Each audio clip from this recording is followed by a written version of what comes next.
안녕하세요. 김신철 변호사입니다. 오늘은 개인회생을 신청했다가 사건이 기각되었다든지 변제 계획안이 불인가 또는 회생 폐지가 되었을 경우에 어떻게 해야 되는지 알아보겠습니다. 아직까지 우리 법률사무소에서는 의뢰인이 행방불명이 돼서 불가피하게 보정을 하지 못한 사례를 제외하고는 사건이 기각된 경우가 없었는데요.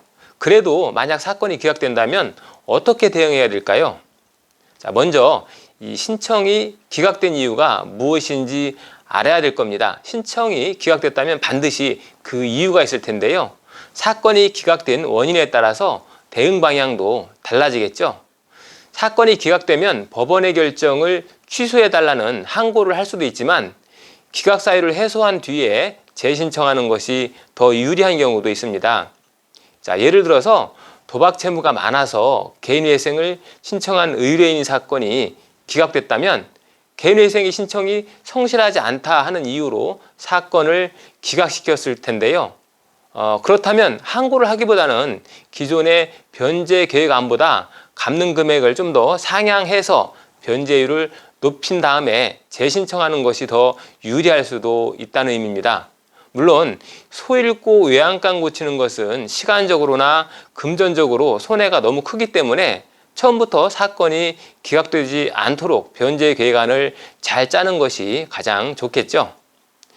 다음으로 폐지에 관해서 말씀드리겠습니다. 개인회생의 개시결정 이후에 채권자 집회에서 참석해야 한다라고 말씀드린 적이 있는데요. 이 채권자 집회 기일에 정당한 사유가 없이 채무자가 불출석하게 되면 법원에서는 사건을 폐지시킬 수 있습니다. 또한 채무자가 매월 변제금을 계속해서 납부하지 못했을 경우에도 법원에서는 변제 계획을 이행할 의사가 없는 것으로 간주하고 폐지시키게 됩니다.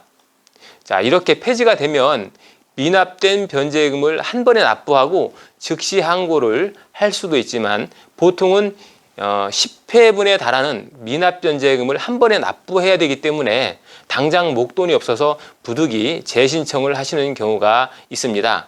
자, 그렇다면 이렇게 기각이 되었거나 폐지가 되어서 개인회생을 재신청해야 한다면 개인회생은 몇 번까지 재신청을 할 수 있는 걸까요? 채무자 회생 및 파산에 관한 법률에서는 개인회생을 몇 번까지 할 수 있다라고 제한하는 조항이 없습니다. 다만 동법 595조에는 채무자가 면책을 받은 사실이 있다면 5년 동안은 개인회생을 다시 신청할 수 없다 하는 내용이 있는데요.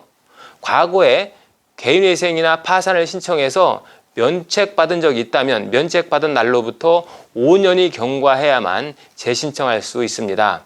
그래서 이 법률 조항을 잘못 해석한 분들이 많이 있는데 개인회생을 한번 신청한 후에 기각이 되거나 폐지가 되면 5년이 지나야 신청이 가능한 것 아니냐 이렇게 혼란을 겪으시고 있습니다.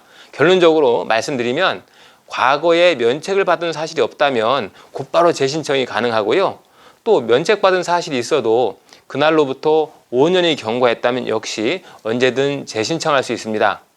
업무를 하다 보면 개인회생을 재신청하는 이유가 다양한데요.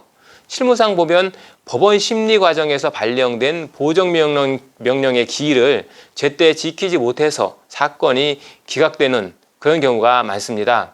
그러니까 자신의 사건을 정확히 챙겨주고 보정기간을 잘 준수해서 사건을 끝까지 관리해주는 그런 변호사에게 사건을 의뢰하시는 것이 중요하겠습니다. 그리고 또 주의할 점은 이렇게 사건을 재신청할 경우에 법원에서는 최초의 신청 사건을 심리할 때보다는 아무래도 엄격하게 심리한다는 거죠. 특히 신청 횟수가 늘어날수록 법원에서는 금지나 중지의 효력을 얻기 위해서 이 개인회생 제도를 악용하는 것이 아닌가 하는 의심을 하면서 심리를 하는 경향이 있습니다.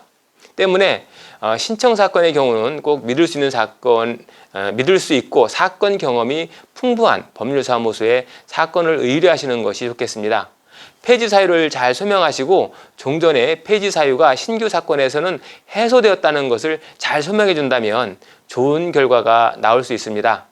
오늘은 개인회생 신청이 기각이나 폐지가 되어서 다시 재신청하는 경우에 대해서 알아봤습니다. 다음에도 유익한 내용으로 다시 찾아뵙겠습니다. 김신철 변호사였습니다.